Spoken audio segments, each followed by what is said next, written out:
Remember that Andrew Lloyd Webber musical based on a Bible story? No, not that one. Oh, I love my coat of many colors. A revival of 70s stage hit Joseph and the amazing Technicolor Dreamcoat will soon hit Melbourne and Sydney, but that multicoloured coat Red and yellow and green and brown and will now focus on two colours, brown and gold. AFL great Shane Crawford will trade his Guernsey for a Nemes when he makes his theatre debut as Pharaoh, portrayed in the show as a flamboyant Elvis type. Hey, hey, hey, Joseph, won't you tell poor Pharaoh? The announcement sparking a big reaction from local performers. I went, you have got to be kidding me. It says to our industry, what's the point of spending all this money and doing all this training and putting all this work in if we're not going to be rewarded for it? The theatre industry was hit really hard during the pandemic, with performers and crew seeing their livelihoods vanish.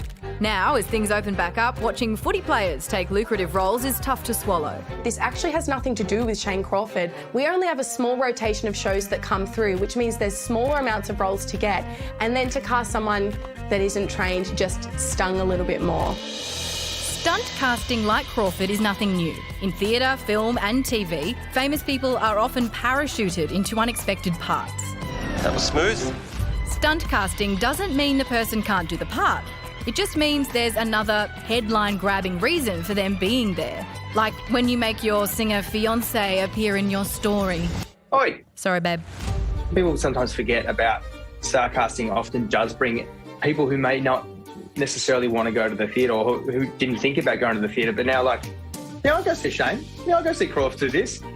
You know, like it does put bums on seats. And those extra seat bums benefit the industry as a whole. That's what I'm talking about!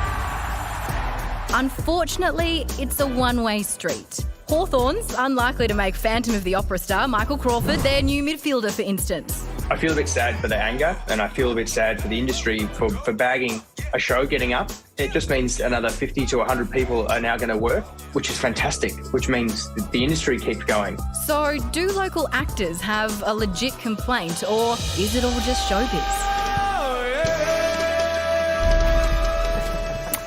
Well, isn't that a complex situation?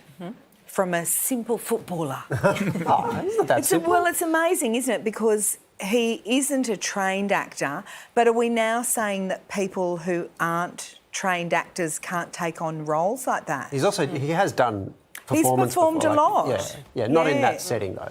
No, pantomime-y kind of I think stuff. the two things aren't mutually exclusive, right? You can feel frustrated on behalf of the people who may not be getting those roles, but at the same time be grateful and hope that, you know, Shane Crawford does succeed and does draw a different kind of crowd to the theatre and see these kind of shows, because overall it has to be a commercially viable show. And if it grows the pie, and I don't know if it will, but if it grows the pie, that would create more jobs. Yeah. Correct. And then actors will get their turn running onto pitches to play footy. Yes. No, well, Andrew Lloyd Webber will be doing the halftime entertainment, I believe, which is very exciting. But I mean, he does, like you said, it grows an audience. So if you put a phone call into Triple M saying, can we get our cast member to come on and talk about Joseph, the amazing Technicolor Dreamcoat, that's a pretty short phone call. But if you're saying Shane Crawford's actually playing the role, then you get the interview on Triple M, and that does grow your audience, and on the footy shows and all of that. So, and by the way, it's not a raft of footy players. It's not like theatre's being swarmed by footy Swan players. is not about to do Phantom. No. He's doing Les Mis. But no, I, like Georgie said, I can understand some frustration on the actor's part, but this has been going on for a long time. I'm just offended because they're playing a pharaoh, and as an Egyptian, that part should be mine. Oh, now that's the head. You realise you've made the headline. Well, you're too busy on The Masked Singer at the moment, mate.